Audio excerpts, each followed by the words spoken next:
One for today's webinar on in AI and cybersecurity. Today's talk is featuring Prasenjit Banerjee, Director for Integration Architecture, Salesforce. The title for today's talk is Build Composable Enterprises with API Building Blocks that are secure by design. Prasenjit is a Director for Integration Architect Salesforce. He's an industry expert in API design, management, and governance. He has been working on API security for the last 8 years. Prasenjit has over 16 years of experience in integration architecture, event-driven architecture, SOA, and middleware. Prasenjit holds an MBA from Chicago, Booth 2021, with concentration in finance, strategy, marketing, and entrepreneurship. He also has a Bachelor of Technology from West Bengal University of Technology, India. Prasenjit is actively involved with professional organization and is a chapter chair for IEEE COMSOC Chicago Society and IEEE Computer Society. Prasenjit is passionate and excited about the possibilities of AI and data science and the potential it holds to serve the world for greater good. Prasenjit, thank you so much. It's a great honor to have you as part of the webinar series, at UND. And you have about 45 minutes to deliver your lecture, and then we have 10 to 15 minutes of Q&A that we can take from the audience. Thank you, Prakash. It's been an absolute privilege to connect with you and to provide a lecture to the University of North Dakota cybersecurity team here, and really excited and looking forward to it. Thank you. So you should be able to share your screen now. Let's see if... Okay. Just one second.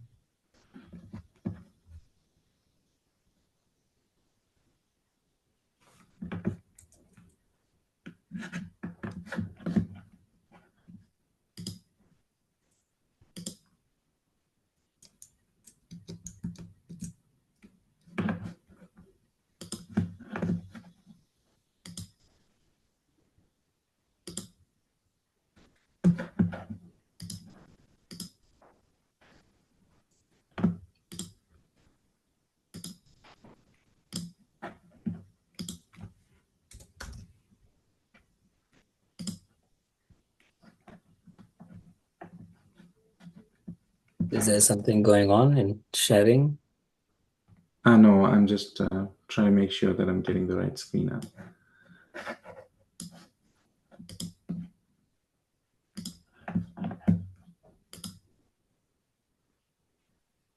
Sounds good. Awesome. Thank you. So thank you, everyone, for taking time to attend the lecture on API building a composable enterprise, which is secure by design. Already, Prakash has given an introduction about me, so I don't want to go into details about it. Just want to mention that I have deep industry experience working first on the implementation side of web services, service-oriented architecture, integration, middleware architecture, and then going into Salesforce, into product development. Currently working with Salesforce for close to 6 years in their architecture practice. Was able to see how modern applications and products are being built that are taking care of their security in a different way by design, and wanted to present on that. So essentially, going before the lecture, I want to make sure that I give you a high-level structure. So it's broken down into 3 parts. The first part is really giving you an idea about how new enterprises are considering to build their technology stack so that they are composable, in the sense that they are able to withstand change in their structure and design and architecture overall. So that's the first part. The second part is we are going to talk about how to secure this, and at the edge location and also at the API, and go through some terminologies, some differences in the terminologies that we use kind of interchangeably. And then the third piece is we are going to look into the actual security piece of APIs in more detail. So that's kind of the three-part structure to it. I plan to cover this by 45 minutes so that I have ample time for questions, and try to do this a little more earlier. So the first thing is, we all know that change is constant, especially in terms of IT, especially in terms of software development. We are constantly innovating and getting new products, a different way, better way to do the same things. So every organization, to be on the cutting edge of change, to be more relevant to their customers, are constantly going through change. So be it across government, financial services, retail, across all industries and verticals, we are seeing that they are going through a constant evolution of their IT systems. But that actually brings in a lot of challenges, right? The challenges in terms of, how do I modernize the legacy infrastructure? How do I really get our data sources to be connected so that we are leveraging the maximum value? And we're doing this in the secure way so that we are not exposing sensitive data outside. We are not providing, all customers are looking forward to provide a connected customer experience. Make sure that, when you now go into a retail shopping, either you through the website or through a mobile app, you are getting exactly those features as recommendations, the ones that you probably browse in other channels. So other channels may be social media. So there is definitely a greater need to connect data and applications together than ever before. But also that brings challenges in terms of how you secure that, right? And then you run through multiple compliance such as GDPR and CCPA. So what we see is that, every organization, at least a minimum, have 35 different systems when it comes to delivering customer experiences. So all the way from your organization to reaching to an end customer, every path traversed through a myriad of systems, interconnected devices that then all bring together data in a secure format to your end customer to provide those experiences. But the challenge is only 1/3 of them are really integrated, and integrated in the sense that they're integrated in a secure way, so as they exchange data between them and provide that experience to the customer. So that means that 2/3 of the systems are kind of siloed, where they probably have intelligent data that they are gathering by the virtue of their own system, but that data is not getting circulated across the enterprise in a secure, governed approach that can actually harness the power of data, and the organization can take advantage of it.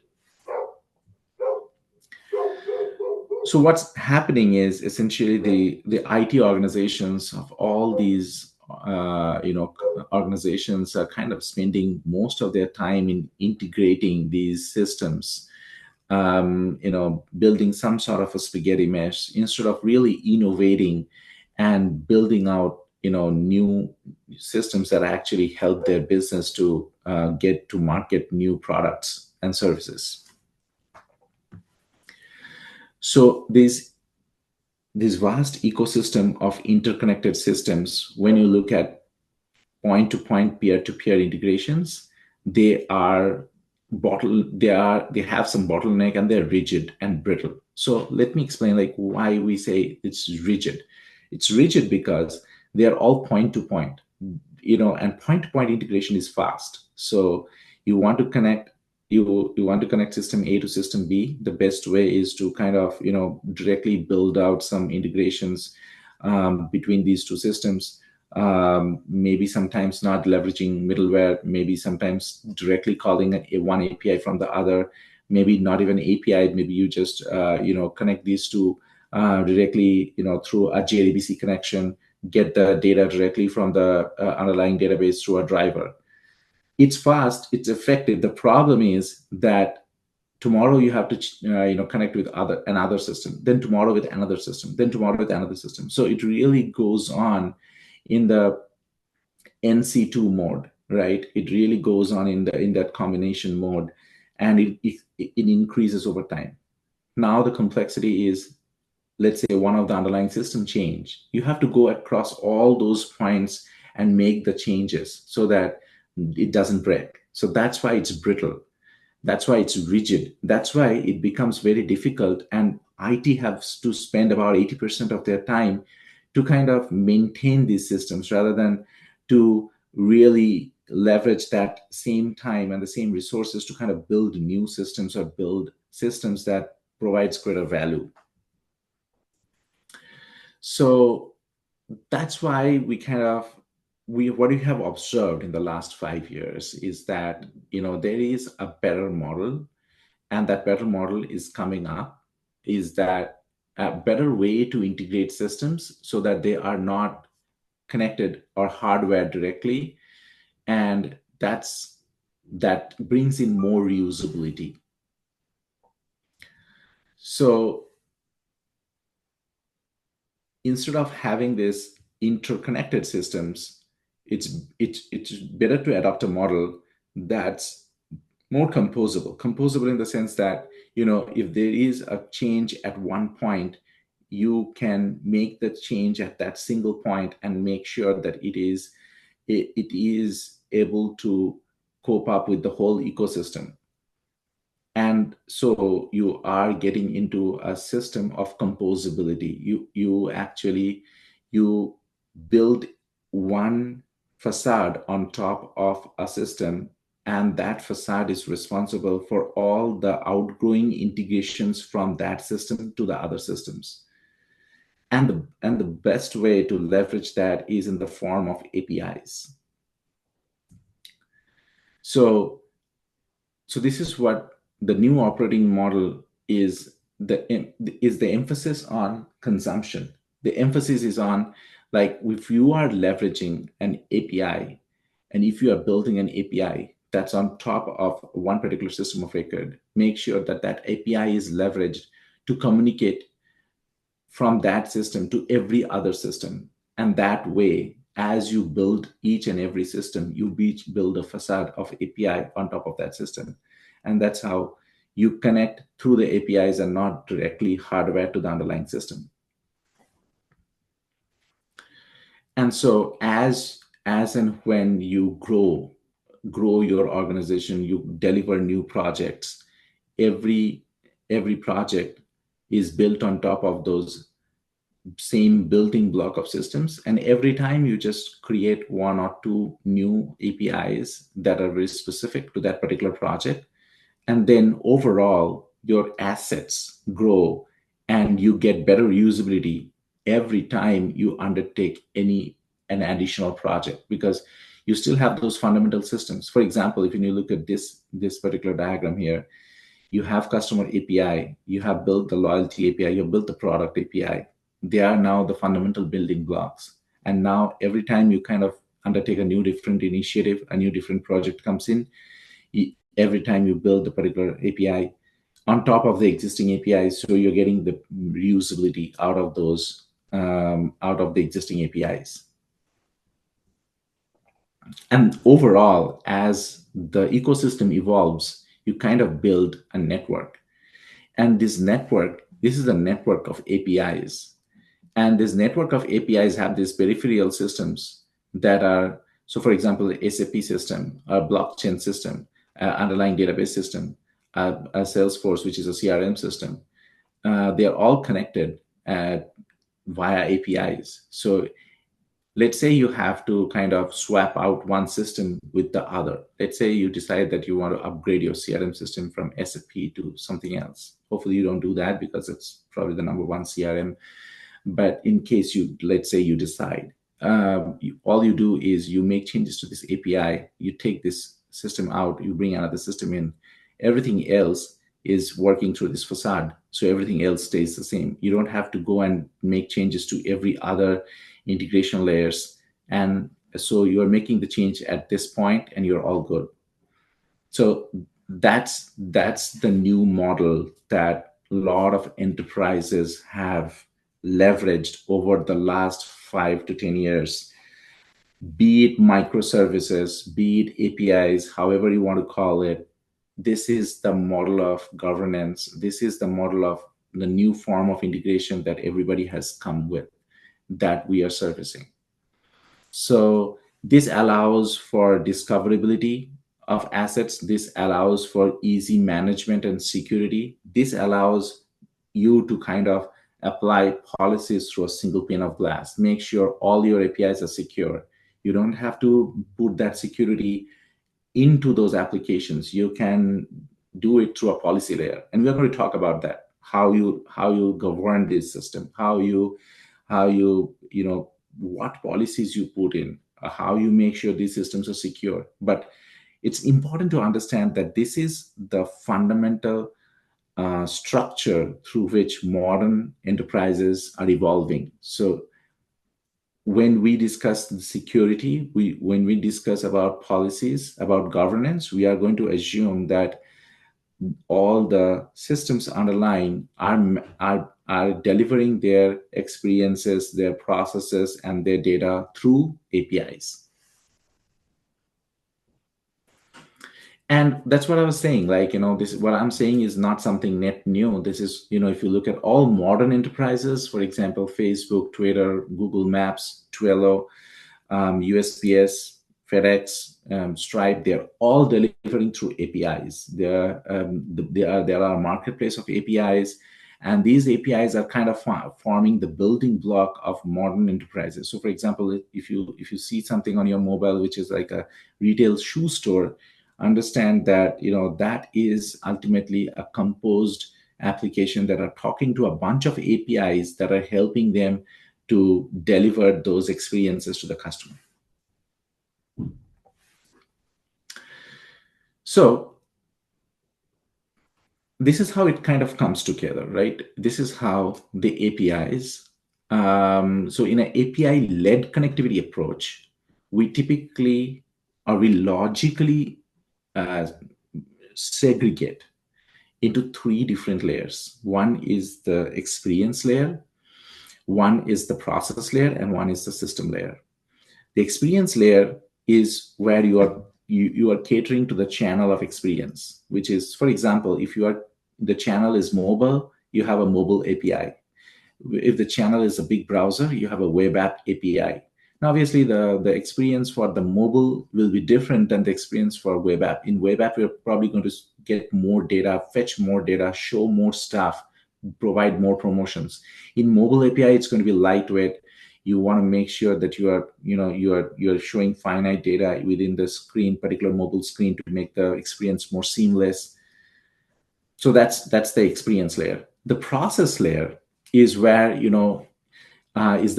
where the business services reside. So you encapsulate your business logic and put it in a facade through the API in the process layer. So if you look at shipment status, order status, really look, get customer data, order history information, that all goes into the process layer. System layer is literally a facade on top of the underlying system. So let's say you have an SAP system that takes care of your inventory, and complete inventory is managed through SAP. You have a system layer API that sits on top of SAP. That's a gatekeeper to your underlying SAP system. All CRUD operations, create, delete, update operations, goes through this API. So let's say tomorrow you want to swap out SAP with something else. All you change is at this layer, and everything else remains perfect. At the same time, you do security and rate limiting at this layer. So you make sure that any request that is getting into the SAP system goes through this layer. So it makes sure that it is secured. It has the authentication authorization in place to actually make that query. You want to also make sure that it is rate limited so that the governance stays in place. There is not a DDoS attack that can happen directly to this SAP system. It has to go through this layer first. And this is where you want to make sure your DDoS policies are in place so that any DDoS attack cannot get your underlying system down. So this is kind of an example to show you how the systems, process, and experience are all governed through a seamless building block of APIs. And you want to build on through the layer of management. You want to see that this is something that should be built and maintained by the central IT, because they are actually the gatekeeper of your core underlying platforms. Then the logic layer, which is the business layer or the process layer, is kind of governed by the line of businesses. So each line of businesses can take care of building out these APIs, and these are kind of more delivered to the front-end developers. So if a front-end developer is building on working on a mobile app, then probably they are the one who are going to be closest to the mobile API. Similarly, a full stack developer working on the experience layer would be the one closest to the APIs. Now, just to put a mathematical model to it, right? I mean, it's pretty evident, but just if you see that in a point-to-point system, if you continue to build, initially you will have less number of integrations, but the integrations will quickly go more as your system's number of applications or number of underlying systems increase. So as your number of applications increase, you'll see quickly your point-to-point integrations will grow. But if you are doing API layer, and let's say you are going through those three layers, that that the system, process, experience. So let's say even if you are doing all the three layers, you are still growing at a linear rate, and you are getting better usability out of your system. So that kind of concludes the part one, where we talk about, okay, what's the modern layer? What's the modern approach to building integrations? And how modern applications or modern enterprises are actually taking advantage of this composable architecture to kind of build out ecosystem of APIs, which sometimes they call API economy, ecosystem of APIs that kind of helps them through the building out features and capabilities and functions.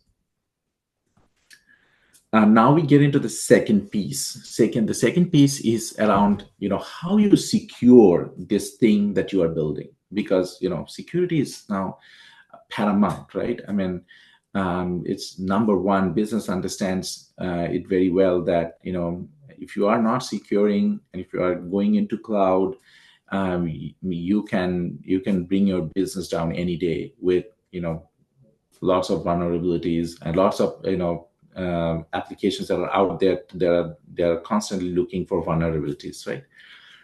So what are the main pillars of API security? At the edge. At the edge means at the periphery, right? So number one is service virtualization. So it's an edge proxy. So if you are having a service, you have the virtualization of that service running at different edge locations to provide nearness to the business units that you are serving. So you do service virtualization. Then you have the connections and certificate management. This is very important, because obviously you are doing either mutual TLS, transport layer security, or you are doing OAuth. Anytime you do any OAuth or mutual TLS, you need to make sure that you're managing your certificates. And where is the SSL termination happening? Is it a one-way SSL? Is it a two-way SSL? Then the third pillar is content security, which is the content, the payload, the JSON. How is that being secured? Is that vulnerable for a SQL injection? Is there a vulnerable for injection attacks in terms of header validations? And is there a size limit to the payload?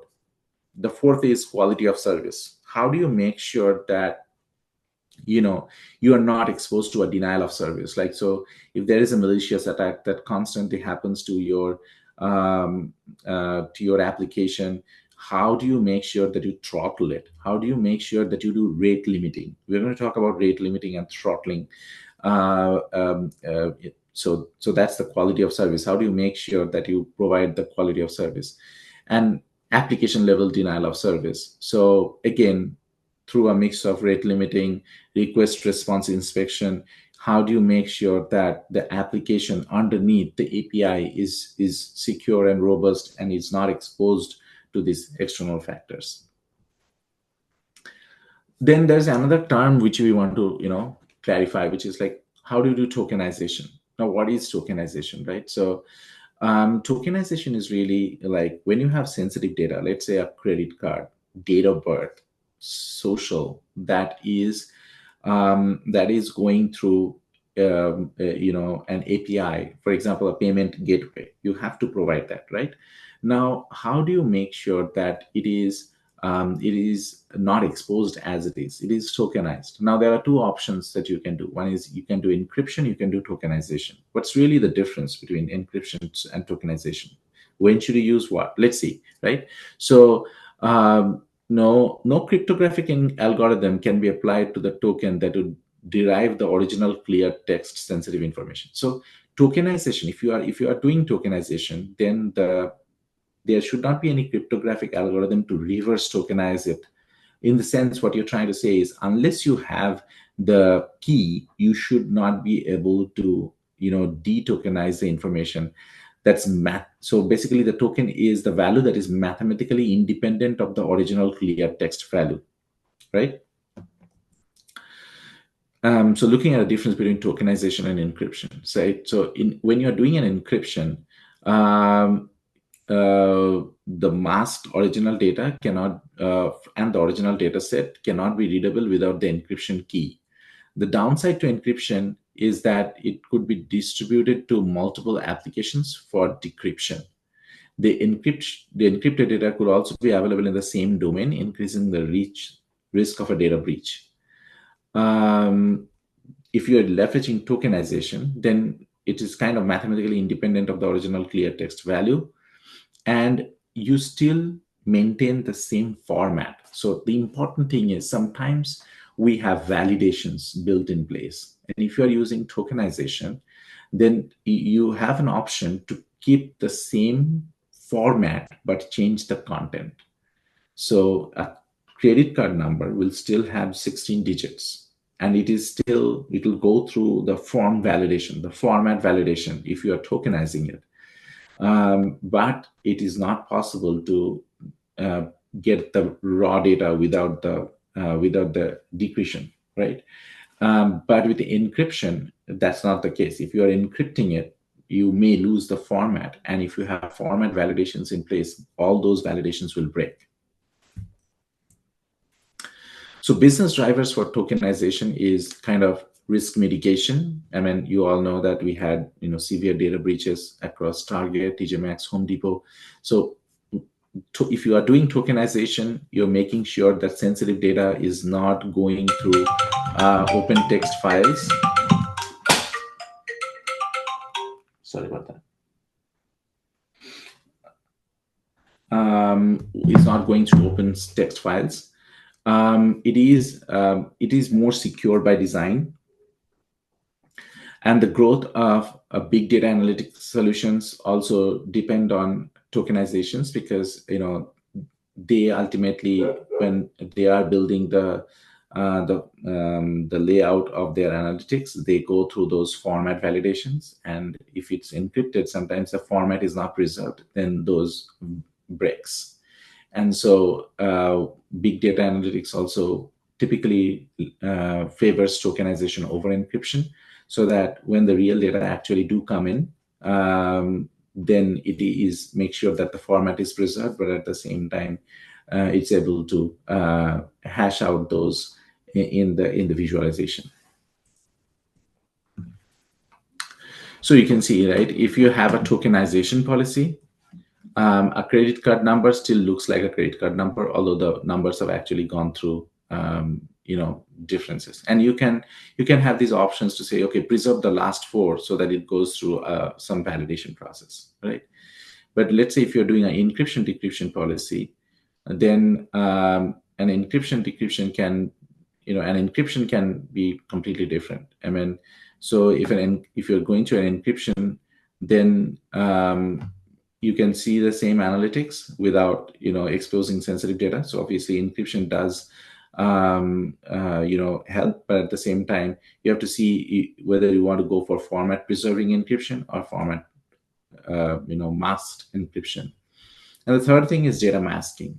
So in data masking is you actually obfuscate sensitive data. It's a one-way process, so it doesn't allow you to get the data back. So this is more kind of hashing out. So let's say when you are logging information, you typically would not do encryption or tokenization. You will do data masking because you know that it's more important to just get the logs out, and because it is going to be persisted and we don't know where it's going to be persisted, how it's going to be persisted, to what systems it is going to finally go in for analysis, you just mask it. You mask the sensitive data so that the person or whoever is maybe going through the logs maybe later for some investigation purpose doesn't need to know about the exact information.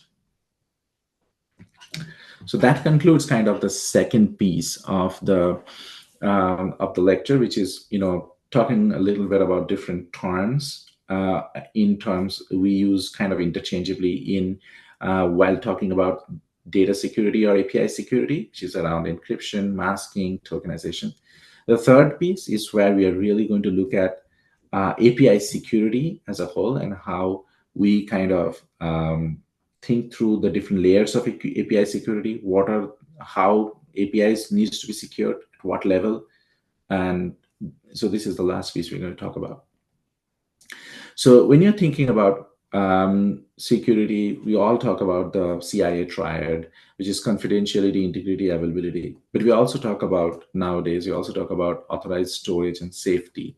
So, so as we look through the security, we kind of try to look through these building blocks of API security. And security, when I talk about security, we're generally talking about API security here.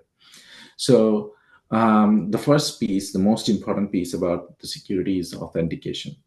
So in authentication, we have OAuth, which is obviously an open source approach to security. It is also one of the best standards that we are following for security, and we typically recommend every organizations to have an identity provider, and with the identity provider we establish the OAuth to make sure that every APIs are secured through the OAuth protocol. Then we have the key management. So let's say if you do mutual TLS, so mutual transport layer security, with a public key, private key, we want to make sure that the APIs are secured end to end. So the important stuff that comes in is the key management. Like, how do you make the key management? How you make sure it's efficient, maintainable, because there's a maintenance piece when it comes to key management, and one of the main reasons where organizations may want to shy away from key management. But it's very important to understand that that's the highest form of security that you can provide is mutual TLS. So if you are doing mutual TLS for your critical APIs, you need to make sure that you are effectively managing the keys, your private keys and the public keys, right, and the certificates. And then the third piece, obviously, integration with the external IDP. No, the integration with the external IDP is very important in the sense that even if you're implementing OAuth, we definitely make sure that you are leveraging an external IDP provider. And that can be an open source external IDP provider or maybe a proprietary external IDP provider like Okta. But it's important that you provide that, because that actually provides you with the token, and it takes care of maintaining the token. So API, the second pillar is API protection. So rate limiting and throttling. This is what I was talking about, right? So if you want to avoid denial of service, you have to protect the API. So how you protect the API? If you are protecting the API in the sense that you are limiting the rate. So if you see that there is HTTP 404 or HTTP, apart from anything of HTTP 200 that comes up within a certain number of time, so certain frequency within a certain time, you throttle it. You say that, okay, no, I'm going to deny this call request until the next 15 minutes, and you prorate it. So you say, okay, again, 5 times it comes and 5 times it gets an HTTP 500, I'm going to deny this for the next another 15 minutes. You can actually also create tiers. You can say like 3 tiers, let's say platinum, gold, silver, and platinum. So you can say, okay, if you are at the freemium layer, you probably get gold, so you get 1,000 requests per minute. And if you say, okay, if you are platinum, you get 10,000 requests per minute. And if you are the platinum, you get the maximum. So you can tier it, and you can build these policies. These policies can be agnostic, not tightly coupled with your code. These policies can be applied through a single pane of glass.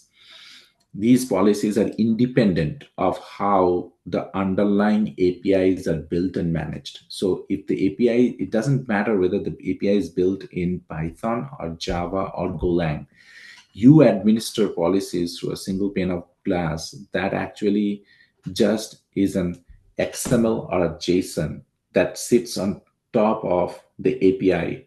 And it's kind of any runtime, any modern runtimes that actually supports microservices does support policy administration. So the policy sits as a thread on top of the API and manages the request response for each and every API. So each and every request response for the API goes through the policy layer. And if the policy layer is a bunch of rules that you configure through, your XML. And if you are using some enterprise API gateways, like for example, MuleSoft have a enterprise API gateway. Apigee from Google have an enterprise API gateway. If you're using any enterprise API gateway, you actually, do that, right? So you actually provide that. I just want to briefly pause and make sure that is my slides visible?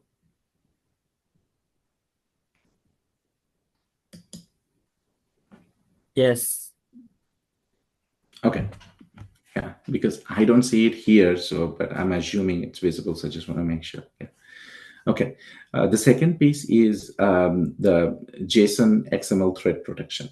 Now, JSON XML thread protection is sometimes there is a malicious JSON code or an XML code that is injected at runtime, and that actually sometimes intercept your request and response, and then extract valuable information out of your data. So if you have a SQL injection policy or a JSON thread protection policy, then you actually intercept all those requests that have an abnormal JSON or an abnormal XML and you basically stop that at that level. You don't allow that to actually get into the API. Then you do IP whitelisting, blacklisting, which is some malicious IPs, or the IPs by range. So you can say, okay, I will blacklist these set of IPs, or I will only whitelist these IPs. So only these IPs are from the trusted source, and I can only allow these set of IPs. So any request that comes from these set of IPs will only be allowed, and everything else will not be allowed. Then the third piece is around the visibility, which is you audit the logs that are coming out of the APIs, and you alert them based on abnormal activities of what you observe. The fourth pillar is more kind of design first approach, which is when you design an API, you actually build the specification, and the industry standard is OAS. So you build specification in OAS. And then what you do is actually you build fragments, and you can actually put security fragments in those APIs. So these APIs have, so if an API is secured by OAuth, let's say, or if your API is secured through client ID enforcement, that has a little bit of an OS fragment that goes on top of it to say that, okay, this API is secured by client ID enforcement. So whenever a request come in, there should be a client ID in the header. If it's not, it's going to be denied. So it's a design first approach to policy enforcement. So kind of, I'll try to go a little bit fast here because I'm running out of time. So security is, we make sure that security is enforced at every layer of API lifecycle. So there is API policies for security. We spoke about that. With policy for payload handling and transformation. So, making sure that the payload is, clean and it doesn't have any malicious JSON or XML except. Then for troubleshooting, we make sure that we are auditing the logs, but we are, doing data masking on the logs that are generated out of the APIs. Differentiated by API usage type. We're going to talk about that a little more. So experience, process, and system. Each type of API calls for a different security protocols and security policies, and we're going to briefly touch upon that. Then we can do automated policies for compliance. So these are industry standard protocols that you can bring into your API security. For example, if your APIs HIPAA compliant, if your API FIPS compliant, right? So GDPR compliant is more around the data residency, PCI DSS based on your industry. If you're a payment provider or your healthcare provider, you can build in some automated policies that looks for the compliance across the payload and across the API behavior. Same thing goes for the denial of service. Integration with identity management system for tokenization, denial of service, WSWare application protocol, and make sure that you do secret management well and penetration testing before you expose the APIs. So security standards, right? So there are a set of best practices and considerations that has been laid out when you are securing your APIs, and I would like to call out some of the important things, like for example, leverage fragments, the leverage OS fragments. We spoke about this before. When you mention be explicit about the data types, resource types, traits that you are using in your APIs to make sure that only acceptable data types are in the payload. Acceptable resource types are available in the payload. That means that if your payload have a data type that is not acceptable, you catch it at the policy validation time. Not even it goes into the actual API. Even before that, most likely it's a non compliant API because it's coming up with some data types that you don't even ingest, right? So same goes for use OS and RAML everywhere and avoid schema examples, right? Then every API must have at least use one security policy. So it's either OAuth or client ID enforcement. At the basic, you should have basic authentication using username and password. That's not recommended, but that's the basic you should have at the minimum if you are not doing client ID enforcement or OAuth. OAuth is kind of the industry standard. So make sure every API, no matter it's an internal API or an external API, external facing API, must be secured. You should, regarding API versioning, in API versioning, you should use the standard versioning procedures using V1, V2. You should not have multiple versions of an API available, because then your deprecated versions, if they are still available and not protected through your API security procedures, they may be vulnerable and they may still have access to your active databases in production. So that's something that you should avoid. So these are some of the basic considerations, right?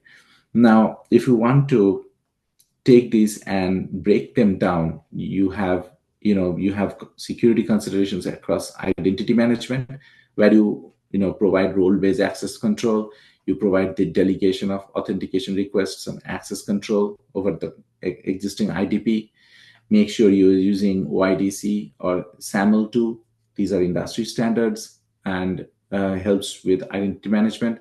Second thing is client management. Make sure that the clients that are calling the API, client here means consumer, who is the consumer of the API.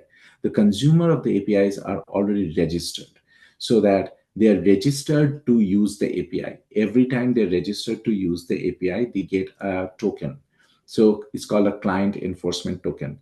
So that they actually reference the token when they make a request to the API, so that the API understands that this is a client that is already registered. If they are not, if you have a client ID enforcement policy, it will deny the request.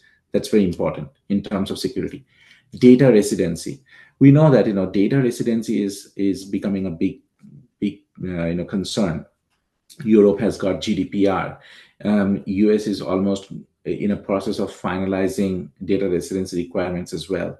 But we have to think about how you balance data residency with latency, because if you are providing data residency requirements, you also need to make sure that you are deployed at an edge location that serves that particular region well. Otherwise, you're going to run into some latency challenges. So things like that, right? So transport encryption protocols. So when the data is at rest and at transit, at rest, the data, it's not most about the APIs, because the underlying system of record, be it the database, be it whatever server, that takes care of the underlying data at rest. But data at transit is the API's responsibility. So data at transit always must ensure that it's going through mutual TLS, or it's going through an encryption, at least TLS 1.2. So that's very important. Then the last piece would be securing configuration properties. The configuration properties of every APIs must be secure, because if you have configurations and these configurations are sitting unencrypted, then a malicious attack can get into your secure configurations and actually hack the underlying system of record, which you would not want. So all secure all configuration parameters of your API must be secured through either any glassfish algorithm, or whatever encryption methods you choose, but make sure that you do that. So this is more kind of an overview. So we spoke about these at length. So for example, at a high level, API security is broken down into 5 different pillars. The most important is security. You can see there are so many policies that are available to secure your APIs: basic authentication, IP blacklisting, JSON threat protection, OAuth, tokenization, detokenization, and so forth. In the quality of service, we have rate limiting, SLA-based rate limiting, spike control, HTTP caching. That's more making sure that the underlying system of record is not bombarded with denial of service. You have compliance with client ID enforcement, cross-origin resource sharing, and then you have transformations using header injection and header removal. Troubleshooting is more through logging and auditing. I want to make sure that I'm giving you time back. So there are this last couple of slides which will skip, which is literally gives you, at different layers. Prasenjit, take your time. If you need a couple of 5-10 minutes, it's okay. Okay. Yeah. I think I've got 2 more slides. So it's by API layer, if you think we discussed about experience layer, process layer, system layer. So in the experience layer is the most critical, because experience layer is actually exposing your API to your consumers.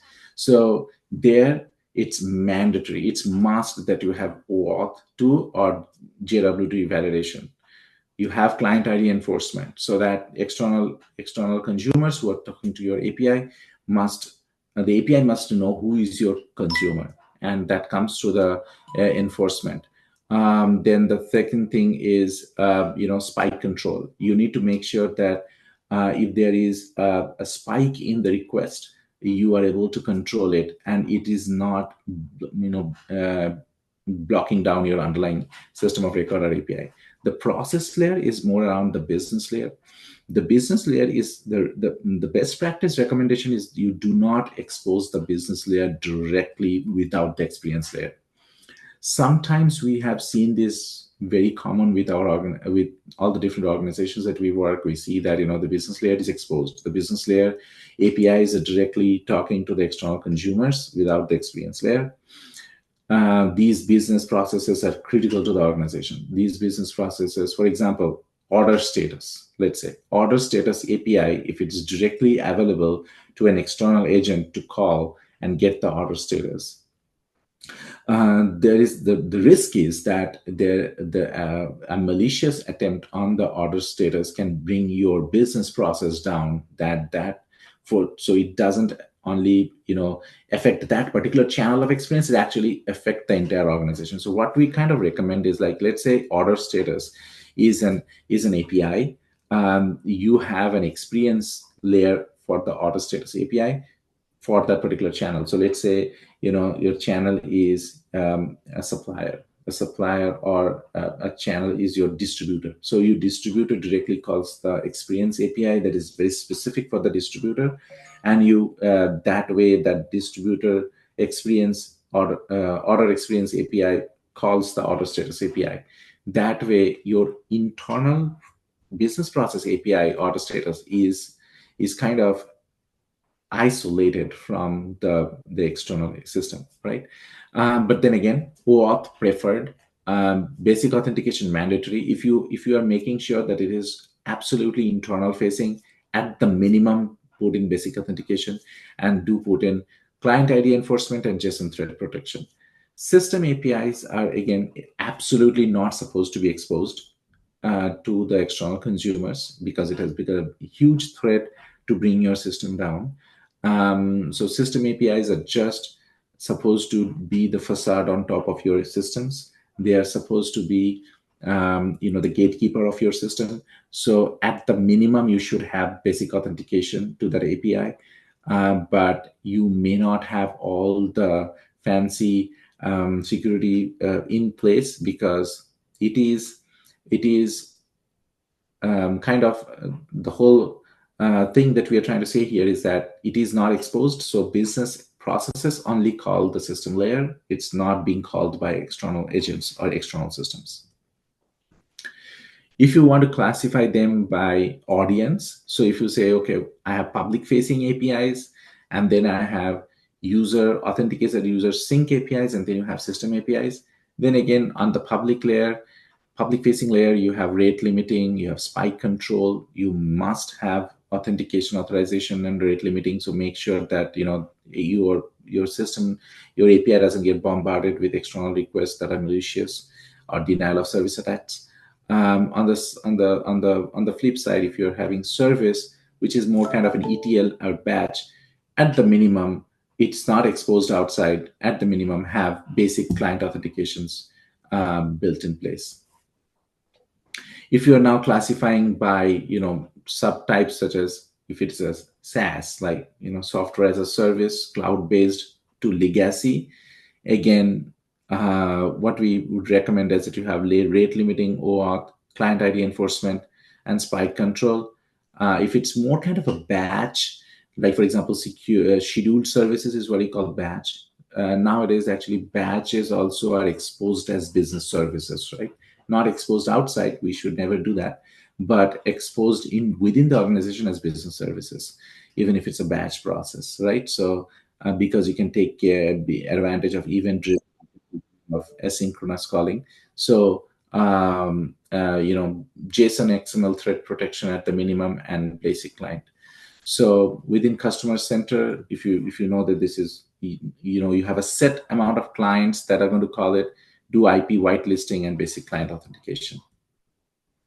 So yeah, so that was it from me, and I can, ask you can ask questions. Thank you, Prasenjit, for a very insightful talk. I appreciate all the details that you went through for Composable Secure by Design. I think, while we wait for, I think a lot of questions coming up on the chat, and, maybe, we'll talk with what do you think about this CloudStrike outage, and relating to what that made all the systems unavailable, including issues with API token generations, internal server errors, and frequent timeouts. So what strategies can be used in future to ensure the services remain operational? So first thing, I want to see, what is your take on this CrowdStrike incident? What has really happened, and how should we prevent it? Yeah, it's talk of the town, right? So thanks for asking that question. It's amazing to see how one organization can have such a huge impact on the entire ecosystem of IT across business, right? From airlines to hospitals to 911, and all essentially it was a null pointer that was injected through a deployment that went through to all the Windows servers, right, and Windows operating systems.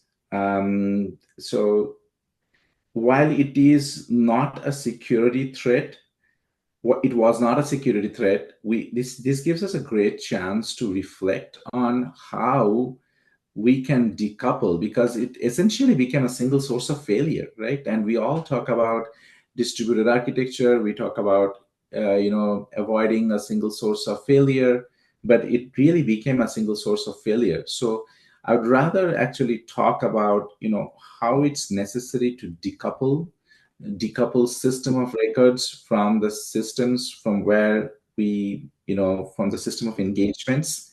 And here what happened is the system of records and the system of engagements all got impacted by the Windows update that CrowdStrike pushed through. And now we are all in this cloud system, so we cannot avoid that. But the important thing is, how do we delineate this, right? How do we make sure? So apart from the conventional wisdom of testing and deploying and making sure it goes through a set of testing, I think it's very important to really talk about how to decouple systems. It's how we make sure that a single source of code is not impacting across the ecosystem of systems, across the system of records to the system of engagements. Thank you. We keep on hearing about, microservices need to be designed ideally and using a stateless function, ideally. What are the implications of serverless computation on the API-based infrastructure? What is your talk on? We had a speaker a few weeks ago who talked about serverless computing. So we're also building an edge testbed here, and where we do have some microservices for part of the project. But I want to, get your thoughts on, how one should design microservices, and when security, be in mind. Yeah. So of course, microservices are the future, right? Microservices are the future. Serverless is an interesting concept. Serverless, we do use AWS Lambda a lot, so we definitely use a serverless infrastructure. We all understand that serverless within the covers use some form of servers. So ultimately, it's client server protocol, but it's serverless from a concept of operations. It's serverless from a concept of when we use it, when we need it. It's a consumption based model. So as we need it, we pay for it. That's the idea behind serverless, right? So the basic fundamentals of client server computation architecture still holds good for the most part when we talk about securing serverless Lambda functions or serverless functions, wherever it is. Like I don't want to call out Lambda and talk about AWS in particular, but in generic, when we talk about the microservices architecture, it is important that we make sure that not only we are talking about the north south, we are also talking about east west. So that's and the interesting flavor that microservices bring into picture, that now we are leveraging Istio and Envoy to kind of make sure that we have a service mesh to govern these microservices based communications, and how we kind of put a policy making sure that they are secure in their, not only in the north south traffic but also in the east west traffic. So I think all I would say is that security is definitely have a big role to play, and serverless and microservices are going to be future. There are going to be nuanced features that we have to talk about. For example, I didn't touch about service mesh, but service mesh is another thing that comes big way in terms of east-west traffic control and security. And hopefully, if I can get a chance another time, I may talk a little bit about that, and what standards we would want to take, be it Nginx or be it other server service mesh, but what are the general best practices we can take that helps us secure microservice based models or architectures? Sure, thank you. Another question: what are the implications of botnet attacks on APIs? These attacks may not show up as spikes in the system. What are your thoughts on that? Yeah, so yes, that the bot attacks is something that do classify as some form of DOS or denial of service, and for that it's important to classify how they come in, right? You either so there are two things, like one is preventative and one is how, if it happens, how do you field for it. So the number one thing is that I spoke about is tiering, right? So which we called it rate limiting, but tiering, however you want to call it. So you provide tiers of access. So you grade your consumers. First of all, you need to know your consumers. So you do client ID enforcement to make sure that you know each and every consumer, and consumer ID comes through the header. The second thing is that once your consumer ID comes through the header, you understand, okay, which tier this consumer belongs to.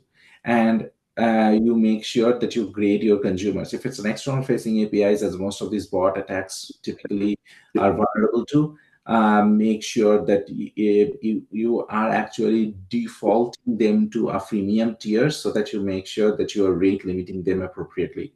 The second thing is, if still they do come in, you have to do your payload inspections. So that's why it's payload inspection for a malicious JSON and a payload inspection for data types is very important. Like if you know that you would be available to do XML and JSONs of a certain kind, and you see a very radically different kind of an XML or a JSON in the payload, then you flag it and you deny it. Cool. Thank you. And you touched an interesting slide there when you talked about data at transit. It's an API responsibility, make sure minimally you have a mutual TLS 1.2. Right. Also look at evaluating the configuration properties of API. It must be secured. Could you talk a little bit deeper on that to see how does that connect to rate limiting and throttling thing, and can you help me educate in that space? Because when we as folks are looking at multiple AI APIs in the cloud and all the systems to talk to each other, how should actually one should look at secure by design in this context, when especially data in transit? No, this is a fantastic question. So I didn't break out that much, but I can talk about it. So the best form of security that you can give to your API is a mutual TLS at this point of time. And when you're talking about mutual TLS, it's about the classic, double handshake through your private key and public key, and you provide the trusted certificate. Now, the question is, in a cloud infrastructure, where do you actually terminate your SSL? So the typical setup is like you have the traffic coming in, and then it lands on a load balancer, and from that load balancer, and you have the API, and then the API to the application, right? So there's a lot of customers who actually would actually the terminate the SSL at the load balancer, right? At the load balancer. So now the traffic between the load balancer and the API actually is inside the VPC, but is sometimes not a mutual TLS. It's sometimes a one-way SSL. And one-way SSL is encrypted, but one-way SSL doesn't look into a certificate handshake. It looks is, does it have HTTPS? Is it encrypted, secure? It goes through, right? Now, when you talk about this with rate limiting, nowadays there are actually very, very intelligent load balancers that there's a very good amount of research going on, especially with F5. I have colleagues at F5 and other engineers. They are working where they really have capabilities to intercept the traffic, intercept the payload, and look for all different kinds of things beyond certificate validation at the load balancer. So, and they actually can propagate some of your policies. So the policies are administered at the API layer, and the API layer is kind of sitting very close to the, the API policy facade. I mean, the policy facade is sitting very close to the actual API, but the edge, the new set of load balancers that we are now observing coming from Nginx, they actually does allow you to look at the requests, and they actually cache the requests to a certain extent to see how much of this certain type of request has come within these certain type of time frames, and they have the ability to deny those requests to go through. So those are certainly a little advanced, but those are certain. I mean, now payload inspection is possible at the edge, and at the edge means, I mean, at the load balancer. So those things are certainly possible. It's a little advanced. Are there any specific tools for that within Azure or AWS, payload inspection tools, or So AWS does provide Shield as default, but then you have advanced Shield, and then I'm talking about for example, products like, for example, F5 and Nginx, they have some advanced load balancers that do provide payload injection at the edge. I'm not going to talk more about commercial products here, but yeah, because I'm not here to do that. But yeah, I mean, now the research has really gone very advanced on those some of those areas, and they do provide payload inspection and rate limiting throttling at the edge. good? Well, I think thank you for your presentation. I think do you think you have a couple more minutes offline so we can chat on a few things? But I think I think I'll conclude the webinar based on the time what we have gone through, and you will receive a nice plaque from our dean, from our center, and certificate. I think it's so fascinating to hear your insight, especially from industry perspective. We have a lot of academic and research talks we heard, but I think we're always fascinated by what industry brings to the table to make sure that we understand the state of the art options. Thank you so much, Prasenjit. Do you mind? Do you have another 5